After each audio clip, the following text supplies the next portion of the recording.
Good afternoon. I'm seeing participants are joining. I'm Elmi Castleman from the Golden Key Southern African office, and I welcome you. You can start to put your name in the chat box and from where you are, so that we can have a bit more personal feel to this webinar. So use the chat box facility, put in your name and from where you are. People are joining keen. Thank you very much for that.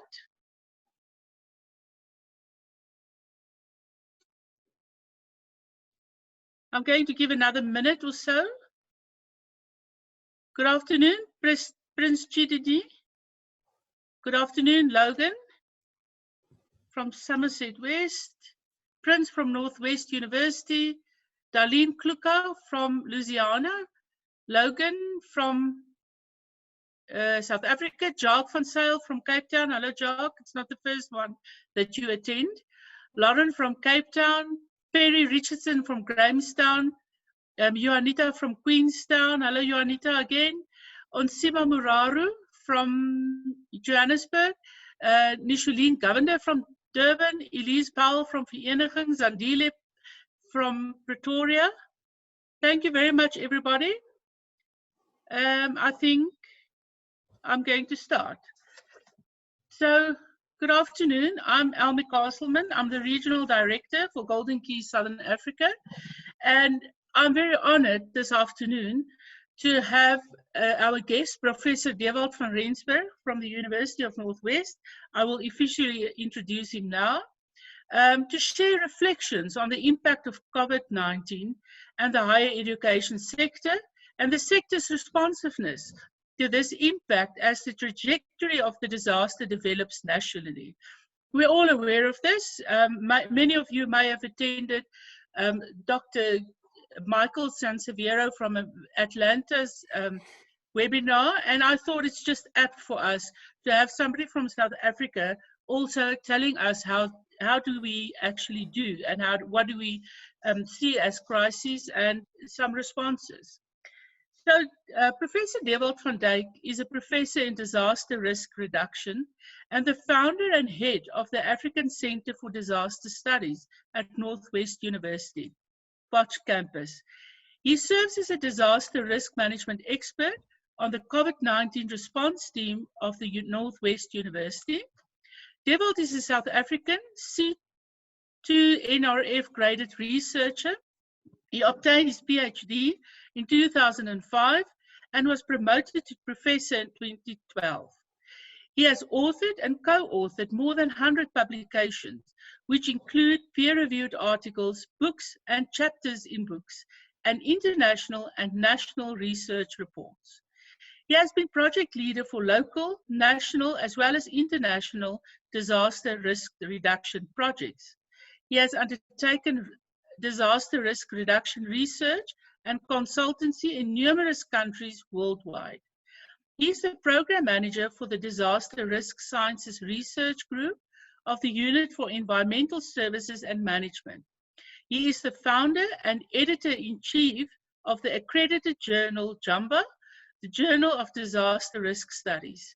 In 2012, he played a significant role in the establishment of the South African Society for Disaster Reduction. His research is motivated by a desire to reduce the possible impact of natural hazards and unknowns like climate change on communities most at risk. His interests include resilience building, community-based disaster risk management, disaster risk assessment, disaster risk governance, building institutional capacities for disaster risk reduction, and transdisciplinary disaster risk reduction. We could not have asked for a more appropriate expert. Thank you very much, Dewald. We highly appreciate it. And I do say that on behalf of the Board of Directors of Golden Key International Honor Society, our CEO, Melissa Leitzel, and myself, and also, most importantly, all our members. Welcome, everybody, and I'm handing over to Professor Dewald van Niekerk. Thank you, Dewald. Hi, Dr. Castleman, thank you very much for the introduction. You know, sometimes if someone reads your CV, you kind of wonder who's this person they're talking about. It was a It's all the nice things. I think we should all have a CV for the not so nice things as well, and read that out sometimes. But thank you very much for the introduction. I decided to go today without the death by PowerPoint feature. I think if you are in the situation that I'm in, we are staring at a screen most of the day, and it involves these kind of Zoom meetings and webinars, etc. And I'll talk a bit about my experience with being in lockdown and also teaching from a distance. But I thought I'll just talk a bit, give you a human face to a chat and not a few texts and words on a screen. And I thought I'll just talk a bit about the experience of the Northwest University in terms of the COVID-19 crisis, just a bit of overview of what we did as a university. And I'm sure listening to my colleagues in other universities, they all followed a similar track. And then I want to talk a bit more about what does it mean for the higher education sector, and what is happening and where we are going, and all of the unknowns that we're all facing, especially going into the future.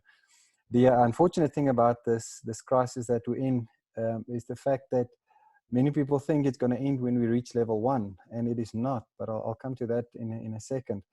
So let me talk a bit about Northwest University and what our immediate response was to the crisis.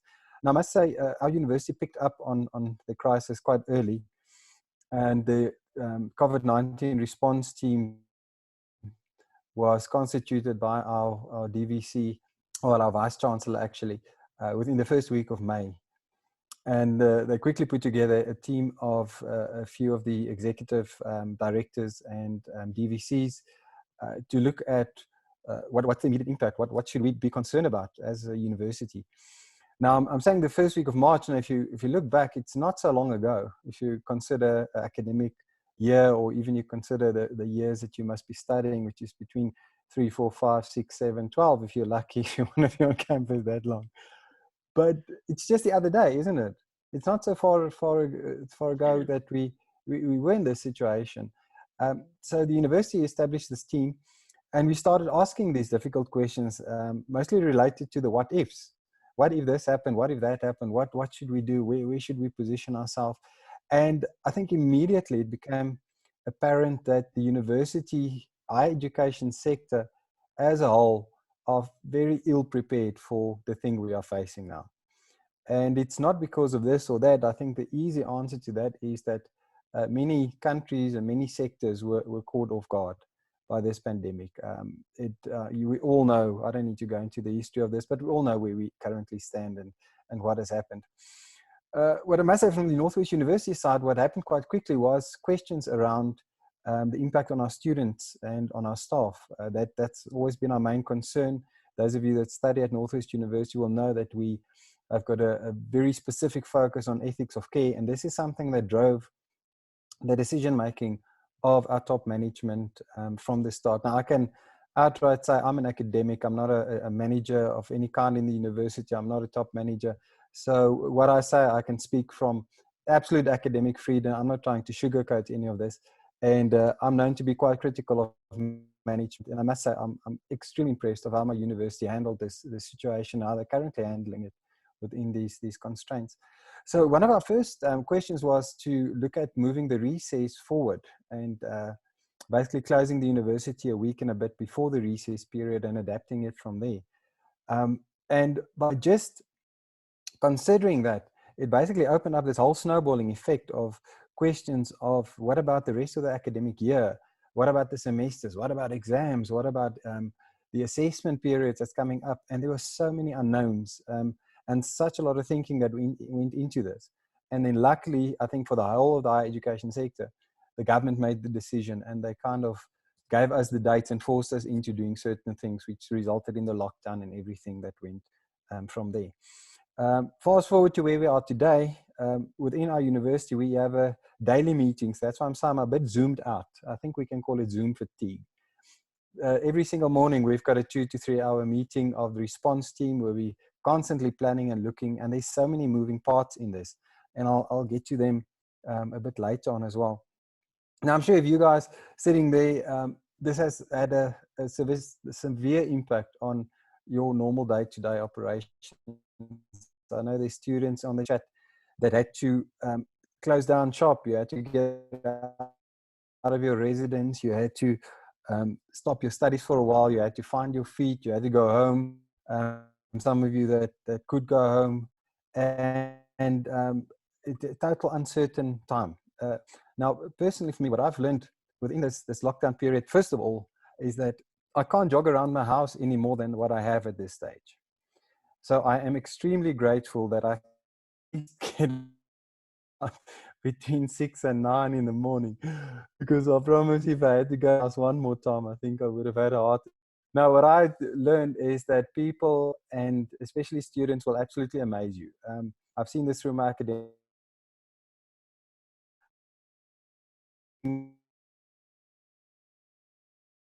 The pressure is absolutely amazing to see adaptable people are. If anyone has asked me now what's my biggest lesson, I think that would basically be it. That never cease to believe when pressure is on. Yes, it brings out the bad in people as well, but that's in any situation you do have that. Now, for the university side, if I have to ask the same question, what the university has learned, I mean, there's such a lot of lessons. If I have to look at it from a disaster risk management perspective, a disaster response perspective, and I think I can probably talk on behalf of all universities, and that is that this crisis has given us the opportunity to consider the unknowns and these low probability, high impact events that we never think of.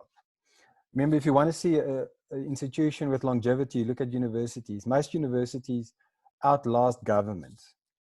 There's universities that have been around for hundreds and hundreds of years. It's not an institution that just stops functioning. It carries on. And that being said, university is also a big wheel, and it turns extremely slow and it grinds excessively fine. Therefore, for the university and higher education sector to quickly adapt and change and make changes in the way we manage, to me, that was quite amazing. For the Northwest University, what we've learned was that I think probably inclusivity became the key, and that is we can't, in a crisis situation, carry on functioning in silos. You need to be inclusive. You need to stretch yourself beyond your sector-specific focus or your department, what you are doing, and you need to reach out to other colleagues, because the solution of the problem now all of a sudden is not just within your domain. It falls everywhere. And I think became very important. The other lesson, I think, what the university also learned was to be a bit more flexible. Come back to my comment of universities, that's quite rigid institutions. And I think then also to be prepared to adapt. I was talking to one of my colleagues in last week, that's also part of the response team, and I said to him that I'm at this point that I feel we're constantly in crisis management mode. So for some of the students that's looking from outside to the university, this does not seem like it, I would imagine. But university are literally still in a crisis management mode, because the little things that come up becomes big things. And this we need to manage before that time. Something simple like a Facebook post or something on social media could cause such a huge amount of reputational damage to the university that this is something that they need to manage. And this type of management goes on a day-to-day basis. And the fact that we have to be adaptable becomes crucial. And I think that's a major lesson that we've learned as a university so far, is that you need to adapt or die. The university won't close down, but it could cause some massive damage to you in terms of your reputation and going into the future. Now, going into the future, we had to ask this question: what does it mean for us? What do we need to implement? What are the changes we need to do in order to address our immediate clients' need? The clients being the students, being our staff members internally, being our outside stakeholders, being our research community. And immediately, I think when this crisis hit, I stand corrected, but our teaching and learning environment, especially a Center for Teaching and Learning, the DBC Teaching and Learning, were on the ball. They grabbed this bull by the horns immediately, and they started to plan around it. And where we didn't have the luxury as a university of learning a lot of lessons from the fees must fall, as some of the other universities learned in that crisis, we certainly were very well positioned where we are currently in terms of going online. And why I say that is that that's been quite a big discussion that we've had in the university for the past year or so. And that is, we need to engage this environment a bit more. So a lot of planning has gone into that. A lot of structures were put in place, a lot of systems, etc. Not for the crisis, obviously, but when it hit, we were ideally positioned to fast track online teaching. And I'll come back to that a bit more. What we also obviously had to do, and I mean, touch on this, and that is the working from home. Oh my greatness. Now, it sounds idyllic, but I found working from home is very similar to being your own boss. You're the worst boss. Now, instead of, and this is my experience, working your amount of hours, getting up, having a coffee with a colleague, being interrupted, in inverted commas, by the students, there's variation. Now you sit behind your desk, and if you blink, it's 6, 7, 8 in the evening, and you find yourself working 12 hours. And I think for a lot of academics, that has been a source of stress. And I'm sure for a lot of our postgraduate students as well, which I think is good, because I've seen massive progress that they are making. But it's an unknown future. What we also come, who's allowed on campus and who's not? How do we manage the different people that's the essential services, who's not services? When do we allow them on campus? What should be the protocols? So those immediate changes to the management environment of the university was quite significant. And we quickly had to adapt and change, and we are still, I think everyone's aware of the different directives and regulations that the government puts out every now and then. And that has got a major impact on us as a university. We're constantly looking at how does a small change in the regulations now impact on the university. You must always remember that university is very risk averse, and there's liability on the side of the university when it comes to our students. So sometimes it seems like, well, you're overdoing it a bit, but there's always some kind of a legal reason behind why we do certain things. Now, in this this forward-looking process, one of the first things that we had to answer was the question around access for students. And I can promise you, this is not a small feat. This is something that occupied our minds, not only our university, but all the universities for weeks, literally for weeks. Think back of that recess period that we had right in the beginning that was extended again. So there was a period of around about 5 weeks that occupied, all our management space was occupied by how do we ensure that no student is left behind. And our DVC, Teaching and Learning Prof, Robert Balfour, started talking about the tech trinity. And the tech trinity basically involved access to data, access to devices, and access to the internet. And I started calling it the unholy trinity, because we realized how many of our students do not have access.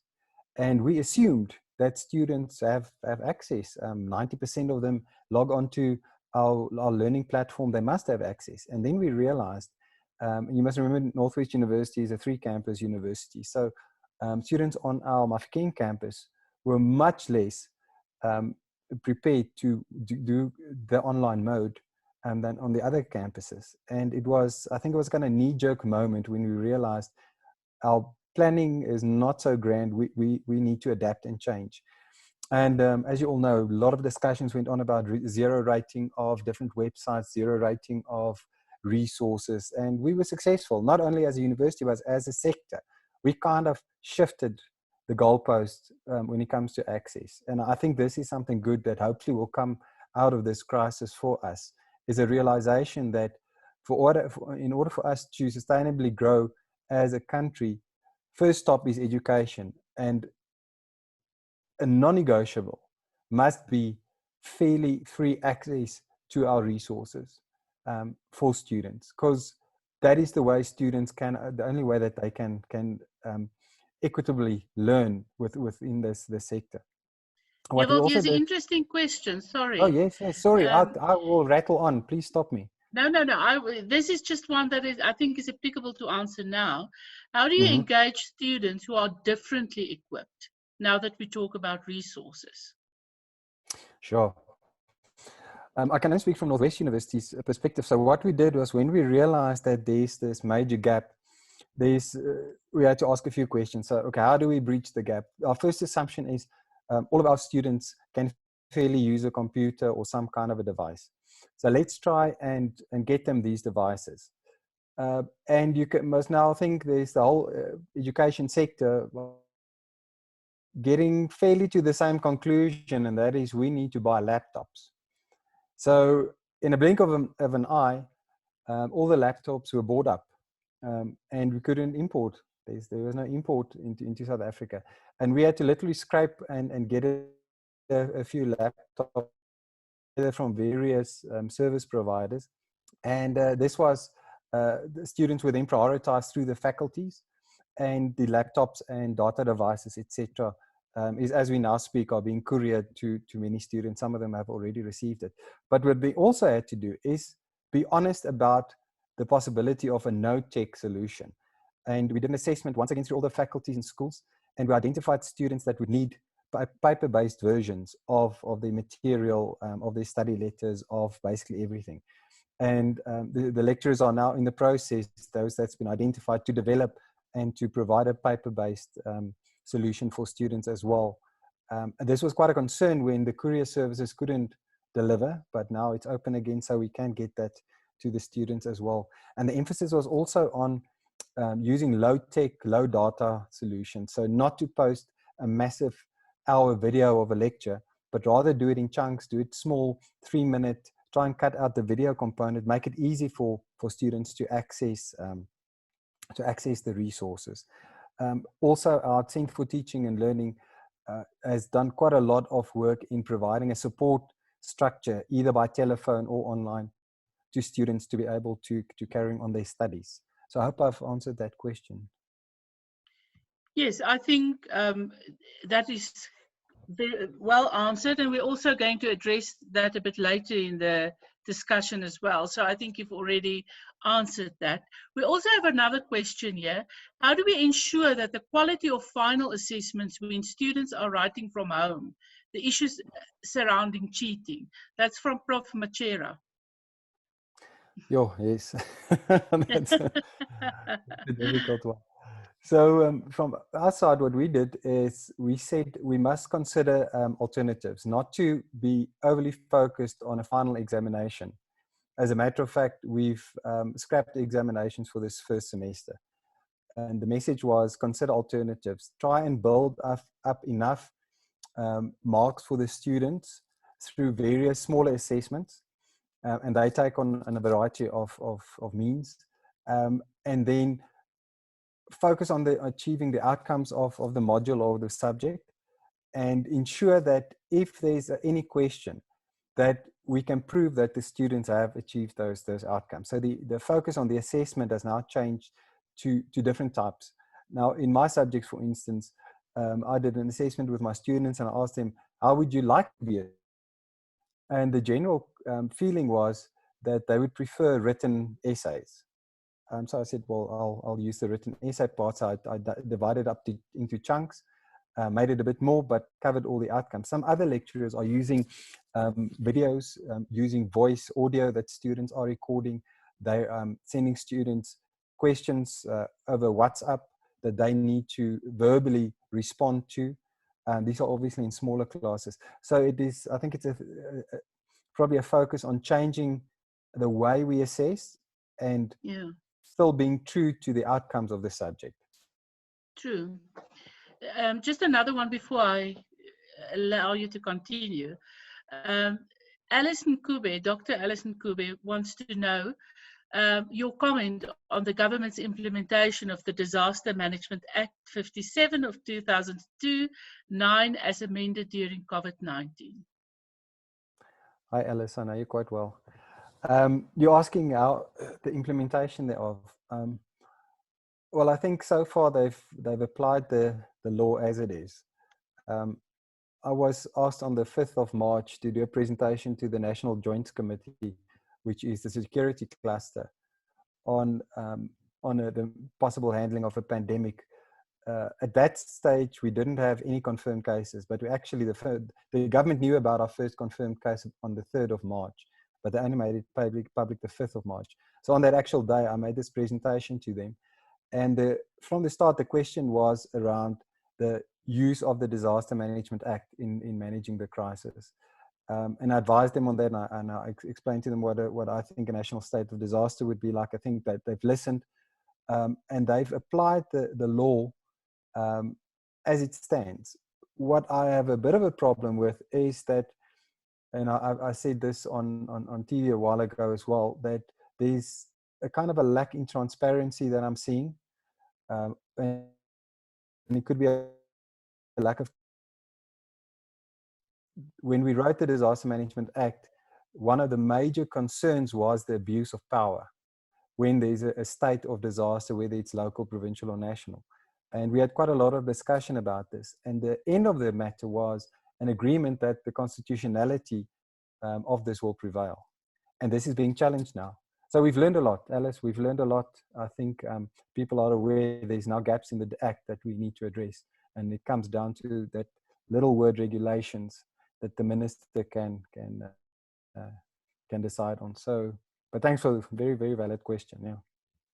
Thank you. I'm going to let you continue first. Thank you, Dewald. Okay. Thanks a lot.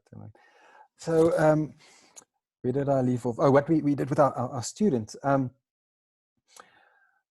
Now, one of the problems that we have as a university or the university sector is this notion of leaving no student behind. And it's difficult. It's extremely difficult focus to have. You must remember that in the case of a national disaster that we have now, you can equate it to war. And in war, you have casualties. And I'm using this very kind of blunt explanation because I think this is the closest we can get to it. In a war, you have casualties. Soldiers do die in a war for a certain cause. And I'm not saying we're going to let our students die. Please don't quote me wrong.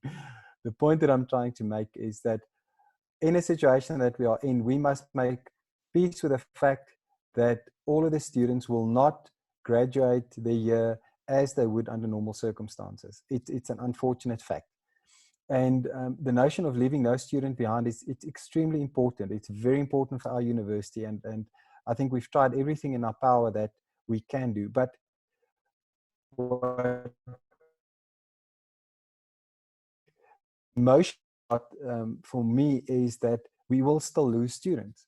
And it feels so unfair to an extent that something that's totally out of the control of our students, of us as a university, have to impact on the life of young people the way it is now.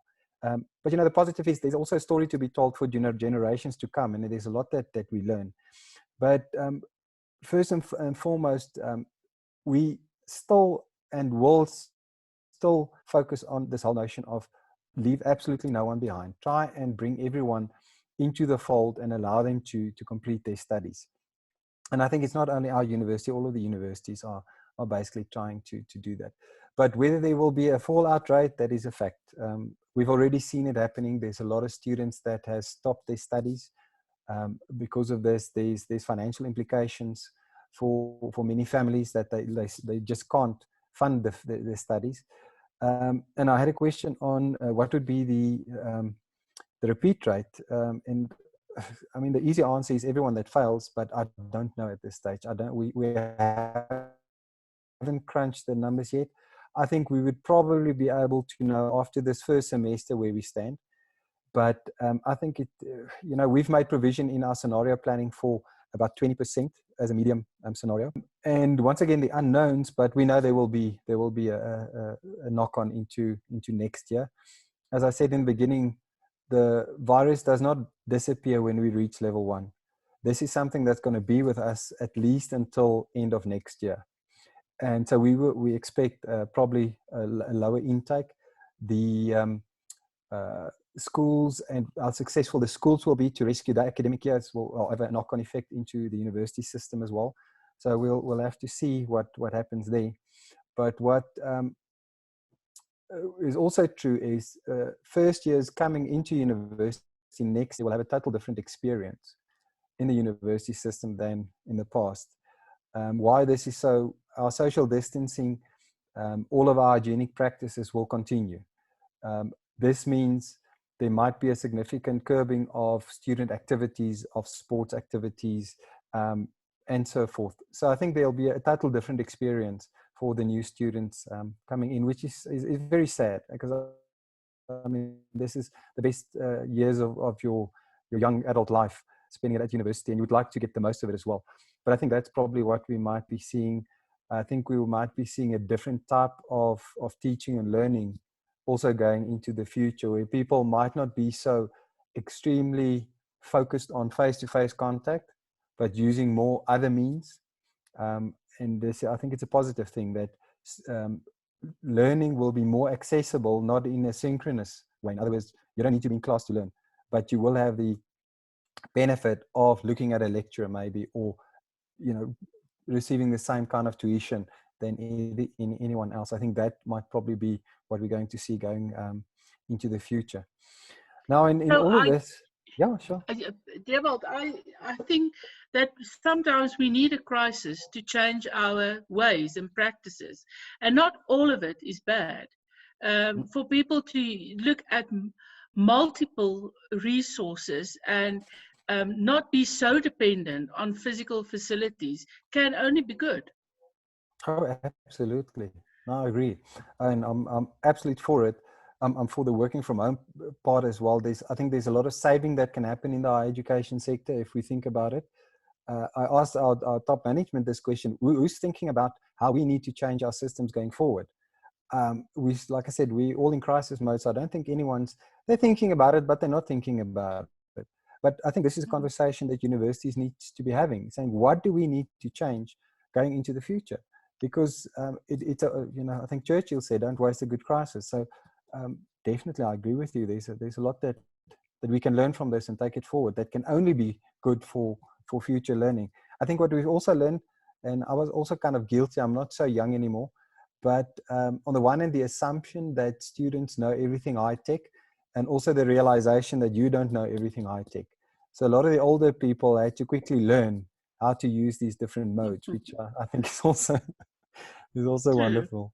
It's quite exciting. It And is. The other question is, with the new normal of teaching online, how do we handle practical lessons? And that's from also Prof. Machera. Yes, very, very difficult. I think there's no coming around it. Lab work, your professional qualifications, the experiential learning that must take place. Those type of things it's very difficult in an online environment. I don't think there's certain things we can do, but there's other things that you still need to be in a lab. You still need hands-on teaching. If I think of Chemistry 1, for instance, in our university, there's, I think, 300 students. That must be probably one of the most difficult subjects to teach online. So we must be honest, and it's not a one size fits all. There's certain things that still needs to happen in a practice-based environment. But then it also, we need to ask the question, what are the holy cows that can actually happen online? For instance, let's say GIS. Do we have to have 30, 40 students in a lab doing GIS work? Maybe we need to think of licensing in a different way than we are currently, because our biggest concern is licensing and access to software, for instance. So it's a way of looking at differently going into the future as well. Yeah. True. Okay. Now, one of the questions you also sent me was, what's the most motivational and encouraging story that I've heard during lockdown? And I immediately thought of one of our honor students. He comes from an extremely impoverished household. He studies on bursaries. He's a very sharp young man. And he had to immediately vacate his residence. He had to go back to his rural home. And the closest electricity point that he has to charge his cell phone is in the next village. So he literally needs to walk a couple of kilometers in order to charge his phone. And that's the only device he has. And what to me was absolutely amazing is, and he even did this in lockdown. So he was, you know, he had to transgress a rule in order to keep on learning, which I found amazing. I'm not saying it's right, but the extent to what people will go to carry on their learning is absolutely amazing. And he's quite diligent in doing all of his work. And even now in this level 2 phase that we are in, it just exemplifies how students won't get knocked down. They will stand up and they will carry on. If learning is an important thing, I think students will find a way. They'll carry on doing this. And that was such a good story. I had the other story also of a student that had to vacate his residence on a Mafikeng campus. I think he stayed in town because the one person he stayed with stopped their studies, and he was literally wandering around in Mafikeng Street for about 2-3 days until the hold of this, and they accommodated him back into. But he was prepared to sit it out in such difficult environments, literally sleeping on the street. And I mean, if that doesn't tell you something about a student's will to better themselves, I don't think there's better stories than that out there. So now what are we doing for these students, especially students coming from different economic backgrounds? I think everyone knows about the NSFAS, how the change in the funding has occurred, the payments that was fast-tracked. And in our university, we became very faculty specific. The question immediately went to the faculties to say, who are these students that need assistance?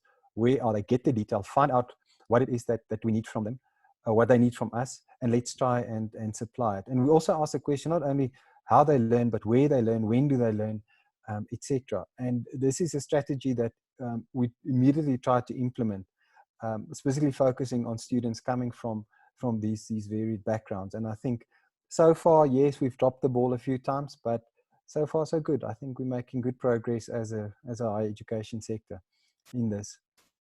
And in terms of support, most of the support is given by students in faculty. So if there's students out there that is still struggling, I mean, my advice would be is contact your faculty or your school or your subject grouping and find out. All of the universities are working hard towards ensuring that these things are addressed. So if you haven't had any communication, you might have missed, but please get in contact with your faculty.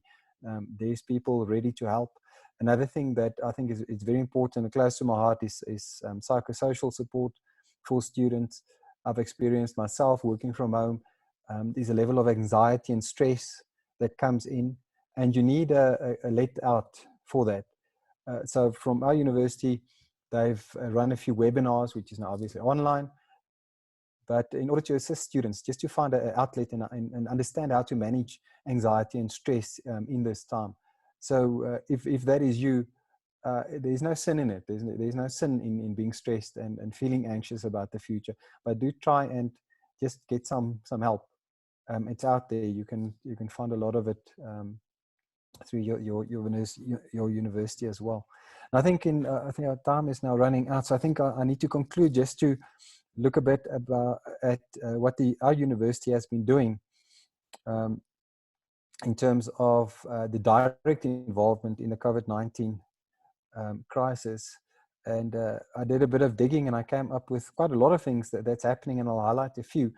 The first one is in our immediate environment within Potchefstroom and I think all the other towns are probably in the same situation, is a lot of people that does not have access to food.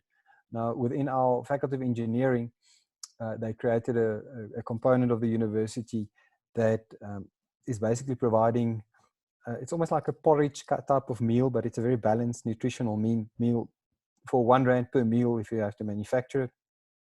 And with our business chamber, they started doing that. So from our faculty, they've they've basically manufactured, if I remember correctly, almost close to 2 million meals since the start of the crisis, and this is being distributed in our community. They even developed the ATM, if you can call it, I think they call it a porridge ATM, where people can go and on a social distancing way fill their own containers with this food, and so in that way keep themselves at least alive in this period.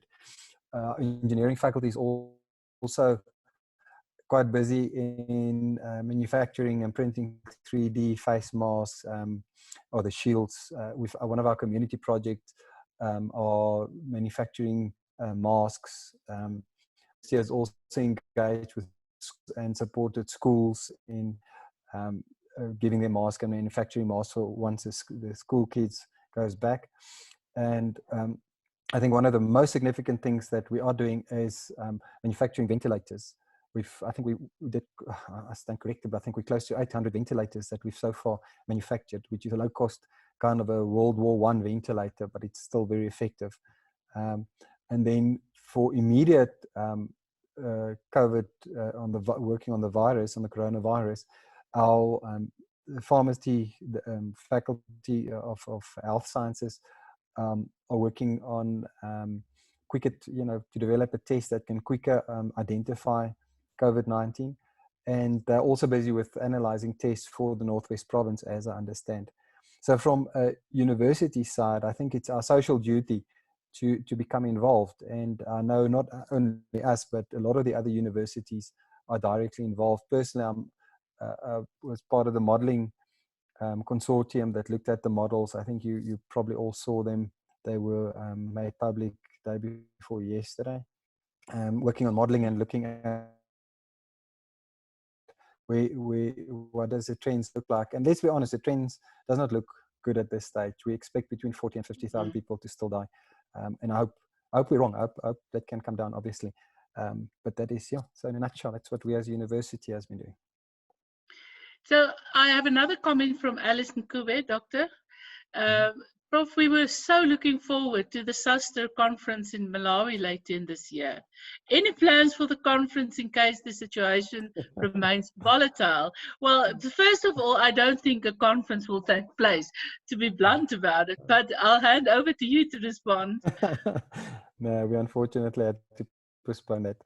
No, Alice, we've been considering doing these type of webinars, maybe just scale down a bit that people can tune into, but we'll make it public a bit later on. But for now, that conference is not going to happen. And then I have Sidney Rickett, who made a comment. When he was head of the department at Wits Tech between 1980 and 1989, lecturers could work at home as long as they were well prepared for their lectures, meeting and time set aside to meet students. It must be noted that lecturers then lectured in evenings and weekends. This was both cost-effective and efficient to work from home. It's not new in the tertiary education. Sure. We agree. And we can learn from that as well. Yeah, no, definitely. Thanks for that, Sydney. Many people say thank you very much. Very insightful, very grateful faculty. I consider introducing a virtual conference. That's Dr. Machera. Dr. Machera, you're from Botswana, if I recall correct.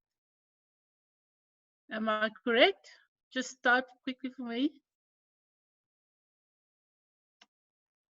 I'm sure he is from Botswana, from the University of either Boto. Yes, Boto. Yeah. I'm considering introducing a Boto University, Botswana Dean. Yes, great. Thank you. Any other questions? Any more questions? You have Prof. Dewald here now. You may just as well ask the things that you really want to know more about. And then we also got the sad news of Professor Anton Stolz this morning, who was leading COVID-19 in Steve Biko Hospital. I don't know whether you know him, Prof. Vanacker. No, I don't. So he did great research and work. He was the head of infectious diseases, did a lot of work in tuberculosis, in HIV, and after a short sickness, he passed on last night, which leaves the Steve Biko Hospital in quite a situation. Oh, that's sad news. And yeah, very, very sad. Carmen de Villiers asked, library facilities and journal access. How do you think that will change, or that dynamic will change? Yeah, it's also something we talked about. Now, yeah, there's two ways we could go about it, and that is also to put that whole thing behind the zero-rated websites. But there's been some difficulties about copyright and all those type of things. It's a good question. I think this provides the opportunity to also attack the paywalls, especially those that's publishing public funded research. Yeah, I don't know. I think there's probably changes to come. You'll see my journal is open access and free to publish as far as we have funds for this, because I believe scientific knowledge shouldn't be locked up behind a paywall. It makes absolutely no sense. So hopefully, there's, as students push for change. And then we have, how do we motivate students to complete studies and student feedback as part of quality assurance during the work from home? Yes, that's... Yeah, I think it's engagement is so important. I'm in more regular contact now with my students on WhatsApp than I would normally have been. Normally it would have just been a channel to look at when these classes, remember this and so on. So on a one-to-one basis, I'm in much closer. I mean, I would have, under normal circumstances, I probably wouldn't have entertained the amount of WhatsApp messages that I get personally, because I would prefer having it in a normal chat. But I think the engagement with the students, so that they feel they are still close to the university, although they might be far away, is so important. Otherwise, we will lose them. That's my experience. Yes, and I do think that students also learn etiquette around the virtual environment. So that's another facet of dealing with the virtual environment. So if there are no other questions, I'm going to let Prof. van Niekerk go on with his work and say thank you very much, everybody, for joining us for another successful webinar. We really appreciate his time. I know he's very busy. He had a deadline this weekend to complete a chapter in his book, and I had to badger him to please be here today, but we do appreciate that very much. And yes, University of Northwest was always known for innovation and specifically in technology. So I'm not amazed by the EPUB. I saw it in the media, and it's very inspiring to see those new initiatives. So thank you very much for your time spending with Golden Key International Honor Society. We appreciate your willingness and support. And yes, if there's anything that we can do to support you, please talk to us. Thank you very much, Prof. Thank you so much for having me. I appreciate it. Thank you, everybody. Have a good day. You too. Bye-bye.